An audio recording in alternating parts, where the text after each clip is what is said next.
नमस्कार, मैं हूं आमिल बेग। आप देख रहे हैं सिटी बुलेटिन न्यूज। पेश हैं आज के प्रमुख समाचार। समाजवादी पार्टी के प्रमुख अखिलेश यादव ने सोमवार को अयोध्या की मिल्कीपुर विधानसभा सीट पर उपचुनाव के लिए एक जनसभा को संबोधित किया। सपा मुखिया ने मुख्यमंत्री योगी का नाम लिए बगैर हमला करते हुए कहा कि लोग वस्त्र से नहीं विचार से योगी होते हैं, लेकिन कई लोग कपड़े पहनने से अपने आप को योगी समझ लेते हैं। जो सत्य की राह पर चले वही योगी होता है, लेकिन जो सत्य को छुपाए वो योगी नहीं होता है। अखिलेश यादव ने कहा कि मृत्यु से बड़ा कोई सत्य नहीं होता, लेकिन यह लोग मृत्यु पर भी सत्य नहीं बोल रहे हैं। हमारी सनातन परंपरा को बदनाम करने का काम इस सरकार ने किया है। बता दें कि अखिलेश यादव सपा सांसद अवधेश प्रसाद के बेटे अजीत प्रसाद के पक्ष में मतदाताओं से वोट करने की अपील कर रहे थे। उन्होंने कहा कि मिल्कीपुर के मतदाता भाजपा की सांप्रदायिक राजनीति को हराने जा रहे हैं। अखिलेश यादव ने कहा कि प्रयागराज के महाकुंभ की तरह ही मिल्कीपुर में भी महाकुंभ हो रहा है। ये महाकुंभ समाजवादियों का महाकुंभ हो रहा है। ये महाकुंभ सांप्रदायिकता को चुनौती देता है। इस बार चुनाव में भाजपा हार रही है। सपा मुखिया ने कहा कि महाकुंभ में अभी भी पीड़ित परिवार अपने परिजनों को ढूंढ रहे हैं, जिन्होंने दावा किया था कि हम 100 करोड़ लोगों के स्नान का इंतजाम किए हैं, लेकिन सरकार कुछ लोगों को भी स्नान नहीं करा पाई। सबको महाकुंभ से खदेड़ दिया। मुख्यमंत्री जी को कोई जानकारी नहीं है। अभी वो कह रहे हैं कुंभ में साजिश थी, षड्यंत्र थी और कोई फोर्स लगाई है उन्होंने, नई फोर्स। क्या फोर्स जांच करेगी? अरे ऐसी फोर्स को तो सस्पेंड कर देना चाहिए जो घटना होने दे रही है। जो फोर्स को अब लगा रहे हैं, कह रहे हैं ये फोर्स जांच करके बताएगी कि साजिश क्या है। मुख्यमंत्री जी को तो ऐसी फोर्स को हटा देना चाहिए जो साजिशी और षड्यंत्र नहीं बता पा रहे हैं। मुख्यमंत्री जी अपनी नाकामी बताना चाहते हैं। जो मुख्यमंत्री 100 करोड़ का इंतजाम कर रहा था, जो मुख्यमंत्री 100 करोड़ का इंतजाम कर रहे थे, वो बताओ जो करोड़ लोग आए उसका स्नान भी नहीं करा पाए। जो लोग गए वहां पर महाकुंभ में बिना स्नान करके उन्हें वापस जाने दिया। ये पहली बार हुआ होगा जहां पर लोग श्रद्धा के साथ आए, स्नान करने आए, पुण्य के लिए आए, लेकिन उन्हें स्नान करने नहीं दिया। बहुत सारे ऐसे लोग हैं, ये जो मुख्यमंत्री जी दूसरों को भूमाफिया कहते हैं, उन्हें अपनी नाक के नीचे अपने भूमाफिया नहीं दिखाई दे रहे हैं। अपने रजिस्ट्री ऑफिस में देखें किसने रजिस्ट्रियां की हैं, उन्हें सब भूमाफियाओं की जानकारी मिल जाएगी। देखिए, न केवल वोटर लिस्ट में गड़बड़ी कर रहे हैं, ऊपर से लेकर नीचे तक अधिकारियों की सेटिंग कर रहे हैं। अभी तक तो ये और चीज़ों की सेटिंग करते थे। BLO सेटिंग कर रहे हैं, प्रिसाइडिंग ऑफिसर की सेटिंग कर रहे हैं, SO की सेटिंग कर रहे हैं। कोई विधायक का रिश्तेदार है, SO उसको ले आए। कोई CO किसी का मंत्री जी का परिचित था, उसको ले आए हैं। ये सेटिंग कर ले, लेकिन मिल्कीपुर की जनता बहादुर जनता है, वो जिता करके समाजवादियों को भेजेगी। ये कैबिनेट मंत्री वो लोग हैं जो अपने विभाग नहीं संभाल पा रहे हैं। जो कैबिनेट मंत्री अपना विभाग नहीं संभाल पा रहे हैं, वो बताओ चुनाव क्या संभालेंगे। एक एक मंत्री के बारे में जानकारी करिए। कोई वो हर घर नल वाले मंत्री हैं, पूरे गांव खुदवा दिए। उसमें कितना भ्रष्टाचार है वो आप सोच सकते नहीं हो। अच्छा, कुंभ में 2,500 पर्ची आई है और वोटरों में मैसेज करने दिया जा रहा है। मैं अपने वोटरों से और इलेक्शन कमीशन से अपील करूंगा। इलेक्शन कमीशन की अयोध्या के मिल्कीपुर उपचुनाव के लिए चुनाव प्रचार आज थम गया। 5 फरवरी को यहां मतदान होना है और 8 फरवरी को मतगणना। कल पोलिंग पार्टियां रवाना होंगी। चुनाव प्रचार समाप्त होने के बाद जिला निर्वाचन अधिकारी चंद्र विजय सिंह और SSP राजकरण नैयर ने आज पत्रकारों से संयुक्त वार्ता की। जिलाधिकारी ने बताया कि 210 मतदेय स्थलों की वेबकास्टिंग होगी, 25 मतदेय स्थल की वीडियोग्राफी कराई जाएगी, 71 मतदान केंद्रों पर माइक्रो ऑब्जर्वर और 9 उड़नदस्ता की टीम लगाई गई है। 9 टीम स्टेटिक मजिस्ट्रेट है जो निगरानी कर रही है और वीडियो टीम भी लगी हुई है। 2 सुपर जोनल मजिस्ट्रेट के अलावा 4 जोनल मजिस्ट्रेट हैं। 41 सेक्टर मजिस्ट्रेट तैनात होंगे और सिविल पुलिस, PAC और पैरामिलिट्री फोर्स के साथ मतदान संपन्न कराया जाएगा। 3,70,829 मतदाता 10 प्रत्याशियों के भाग्य का फैसला करेंगे, जिसमें 1,92,984 पुरुष मतदाता होंगे और 1,77,008 महिला मतदाता हैं। 7 थर्ड जेंडर भी अपने मताधिकार का प्रयोग करेंगे। चुनाव को शांतिपूर्ण और निष्पक्ष ढंग से संपन्न कराया जाएगा। विधानसभा का बाई इलेक्शन का चुनाव होना है, तो उस संबंध में हमारी और पुलिस की क्या तैयारी है, प्रशासन और पुलिस की, इस संबंध में बताने के लिए ब्रीफिंग रखी गई थी। और इसके साथ साथ कुछ ऐसे बिंदु थे जिनको क्लियर करना हमारे वोटर्स के लिए भी ज़रूरी था कि एक बार बीच में बात आई थी कि वोटर पर्ची कम बट रही है, तो उस संबंध में मैंने स्पष्ट किया कि वोटर पर्ची ऐसा डॉक्यूमेंट नहीं है कि उसके बिना कोई आके वोटिंग ना कर पाए। हमारे इलेक्शन कमीशन की गाइडलाइन के हिसाब से 12-14 ऐसे डॉक्यूमेंट है, पैन कार्ड है, आधार कार्ड है, वोटर ID कार्ड है, और इसके अलावा भी बहुत सारे फ़ोटो आइडेंटिटी कार्ड है, अपने उसका ऑफिशियली कोई ID कार्ड होगा, तो वो सब लेके वो बूथ पे आ सकते हैं और अपने जो उसकी वोटर लिस्ट है उसमें से देख के अपना वोट डाल सकते हैं। तो इस तरह की बातें आ रही थी कि इसको कि वोटर पर्ची कोई एसेंशियल चीज़ है, मैंडेटरी चीज़ है, तो ऐसा नहीं है। हालांकि BLO जो हैं वो क्षेत्र में जाते हैं तो वोटर पर्ची सभी को देते हैं, ताकि सभी लोग अपना जो भाग संख्या उसको बहुत आसानी से जान सके कि किस बूथ पे उसका वोट है। और हमारे रिटर्निंग ऑफिसर है, उन्होंने इंश्योर भी किया है कि जो थोड़ी बहुत बची जो पर्चियाँ थी उसको वो लोग टाइम से BLO के माध्यम से दोबारा से बांट दें। कितने बूथ बनाए गए हैं? 414 बूथ हैं हमारे, और इसमें 50% पे वेबकास्टिंग है, और इसके अलावा माइक्रो ऑब्जर्वर्स की नियुक्ति की गई है। हमारी FSC SST टीम जो है वो MCC और इस तरह की जो दूसरी चीज़ें हैं उनको अनुपालन कराने के लिए क्षेत्र में पूरी तरह से भ्रमणशील हैं। और इसके अलावा वीडियोग्राफी है, वो भी हमारे बूथों पे रहेगी, कुछ बूथों पे। और साथ साथ जो फोर्स का डिप्लॉयमेंट है, सेक्टर जोनल मजिस्ट्रेट्स हैं, ये सभी लोग फील्ड में रहेंगे और तत्पर रहेंगे कि हमारी बहुत वोटिंग है बहुत स्मूथली और पीसफुल तरीके से हो, और उसके बाद जो है हम लोग फिर काउंटिंग की तरफ जाएंगे।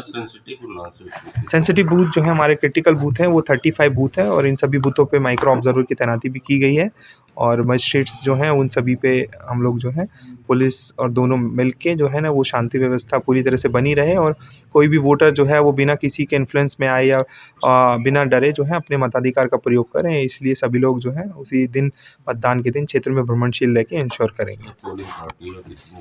पोलिंग पार्टी जो है वो कल सुबह से रवाना होना शुरू हो जाएंगी, और GIC का जो ग्राउंड है वहाँ पे पोलिंग पार्टी रवाना होगी। स्ट्रॉन्ग रूम भी वहीं पे बना है, और हमारी जो पार्टीज़ हैं और साथ में पुलिस फोर्स है वो साथ में जाएगा, और गाड़ियों जो है सभी वहीं पे ग्राउंड में खड़ी है, और उसके बाद अपने अपने बूथ पे पार्टियां पहुंचेंगी। शाम को अपने अगले दिन की वोटिंग की तैयारी करेंगी। मतगणना स्थल सर क्या होगा? देखिए, जैसा कि आप सब जानते हैं 5 तारीख को मिल्कीपुर उपचुनाव हेतु पोलिंग होनी है।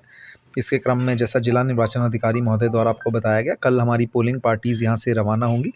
इस संबंध में बहुत स्पष्ट बता देना चाहेंगे कि जितने भी हमारे बूथ्स या मतदान केंद्रों पे डिप्लॉयमेंट है, उनमें से कोई भी डिप्लॉयमेंट जनपद अयोध्या से नहीं की जा रही है। जितनी भी हमारी बूथ पे पुलिस की डिप्लॉयमेंट है वह सभी बाहरी जनपदों से मिली पुलिस बल है जिनको तैनात किया जा रहा है। इसके अतिरिक्त हमारे कुल 175 ऐसे मतदान केंद्र पोलिंग स्टेशन लोकेशंस हैं हमारी, जहाँ पे आधा सेक्शन CAPF की कवरेज होगी। इसके अलावा यदि हम लॉ एंड ऑर्डर कंपोनेंट के पॉइंट ऑफ व्यू से बात करें तो हर थाना क्षेत्र में हमारी एक PS मोबाइल, अतिरिक्त PS मोबाइल हमारी जो CRPF की QRT मोबाइल होगी वह रहेगी। और यदि मतदान केंद्रों की बात करें तो मतदान केंद्रों के ग्रुप के ऊपर हमारा सेक्टर मजिस्ट्रेट और सेक्टर पुलिस मोबाइल होगा, जिनके कुछ सेक्टर्स के ऊपर हमारे जोनल मजिस्ट्रेट व जोनल पुलिस मोबाइल होते हैं। इसके अतिरिक्त हमारी CO SDM मोबाइल है, एडिशनल SP ADM मोबाइल है, DM SSP मोबाइल है। सभी लगातार भ्रमणशील रह करके सुनिश्चित करेंगे कि निष्पक्ष तरीके से, शांतिपूर्ण तरीके से। अयोध्या कोतवाली के सहनवा गांव में दलित युवती की जघन्य हत्या के मामले में पुलिस ने सोमवार को वारदात का खुलासा किया। इस मामले में बढ़ते राजनीतिक दबाव के चलते पुलिस ने मिल्कीपुर में सपा के राष्ट्रीय अध्यक्ष अखिलेश यादव की सभा से पहले एक प्रेस कॉन्फ्रेंस में इसका खुलासा किया। मामले में पुलिस ने 3 लोगों को अरेस्ट किया है। SSP राजकिरण नैयर ने आज बताया कि हरि राम कोरी, विजय साहू और दिग्विजय सिंह ने शराब के नशे में अपराध को अंजाम दिया और घटना के बाद 100 को नहर में फेंक दिया। 2025 में चौकी क्षेत्र दर्शन नगर में एक शिकायत प्राप्त हुई थी, जिसमें वादिनी के द्वारा बताया गया था कि 30 तारीख की रात्रि वह अपनी बहन के साथ सोई थी और सुबह उठी थी तो उसकी बहन उसके साथ नहीं थी। तत्काल मुकदमा पंजीकृत करते 31 तारीख को मुकदमा पंजीकृत करते 2 टीमों का गठन किया गया था।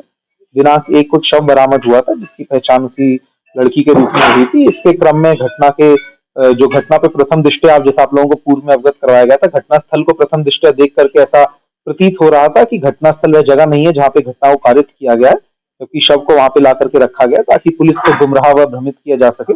इस करके हमारे लिए पूरा ब्लाइंड केस था। तत्काल इसमें 4 टीमों का गठन करते हुए सीसीटीवी फुटेज, टेक्निकल सर्वेलांस, हमारे जो भी मुखबिर हैं उनसे जानकारी प्राप्त की गई, वह जो भी हमारे वैज्ञानिक साक्ष्य संकलन फॉरेंसिक टीम के द्वारा किए गए थे, इन सब के क्रम में पुलिस की टीम्स के द्वारा लगातार प्रयास करते हुए घटना का सफल अनावरण किया गया। घटना में संलिप्त तीनों अभियुक्तों को हमने गिरफ्तार कर लिया, जिनमें हरिराम कोरी, विजय साहू व दिग्विजय सिंह, ये तीनों हैं जिन्होंने अपनी पूछताछ के दौरान अपनी जुर्म में स्वीकारोक्ति कबूल की है।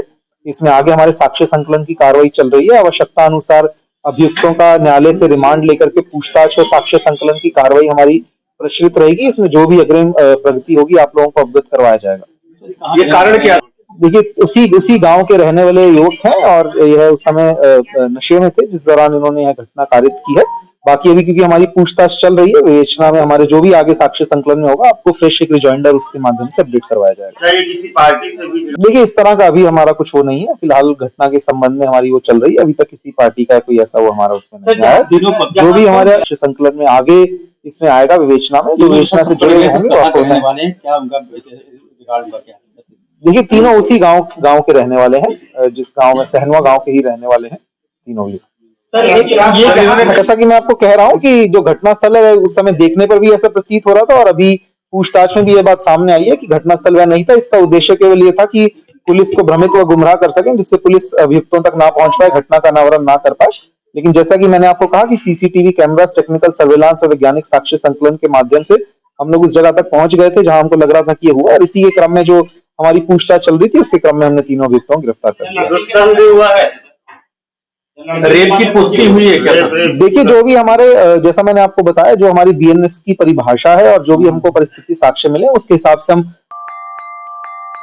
शहर के पॉस इलाके में शटर काटकर मेडिकल स्टोर में चोरी हो गई। 4 कैश काउंटर से चोरी किए गए रुपए। सीसीटीवी में यह वारदात पूरी कैद हो गई।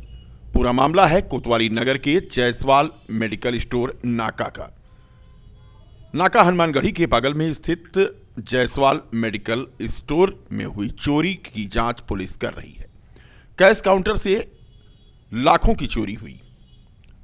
प्रोप्राइटर अनूप कुमार जायसवाल उर्फ सोनू ने बताया कि बीती रात 4 बजे कुछ मिनट पर शटर तोड़कर सारा कैश चोरी करके चोर ले गए। जब सुबह 8 बजे उनका भतीजा दुकान खोलने आया तो उसने फोन करके बताया कि यहां का शटर टूटा है तथा दुकान के अंदर जाकर देखा तो दुकान में चोरी हो गई। चारों कैश काउंटर खाली थे। दुकान में लाखों रुपए की चोरी की बात सामने आ रही है। पुलिस को सूचना दी गई। मौके पर पुलिस पहुंची। फिलहाल सीसीटीवी कैमरे में ये वारदात कैद हुई है। तस्वीरों में आप देख सकते हैं चोर किस तरह से काउंटर से रुपए निकाल रहा है। मेडिकल स्टोर दवा की दुकान है, नाका हनुमानगढ़ी के बगल में। कल रात में हमारे यहाँ 4 बज के कुछ मिनट पे चोरी हो गई। शटर तोड़ के सारी रकम उठा ले गया। सारी रोकड़ ही केवल ले गया, बाकी दवा एक भी नहीं ले गया। शनिवार की पूरी दुकानदारी, रविवार की पूरी दुकानदारी, उसको पूरी सटीक जानकारी थी कि यहाँ पे इस तरह से ये रुपया रखते हैं। कैसे आपको सूचना मिली? हमको सूचना मिली, कल हमारे जीजा जी की तबीयत खराब हो गई थी। रात में लगभग 3 बजे भांजा हमारा फ़ोन किया। हमारी पापा की मुँह बोली बहन है त्रिलोकीनाथ जायसवाल, वो एक्सपायर कर गए सुबह 8:20 पे मेडिकल कॉलेज वो दर्शन नगर में। हम सारी रात वहीं थे।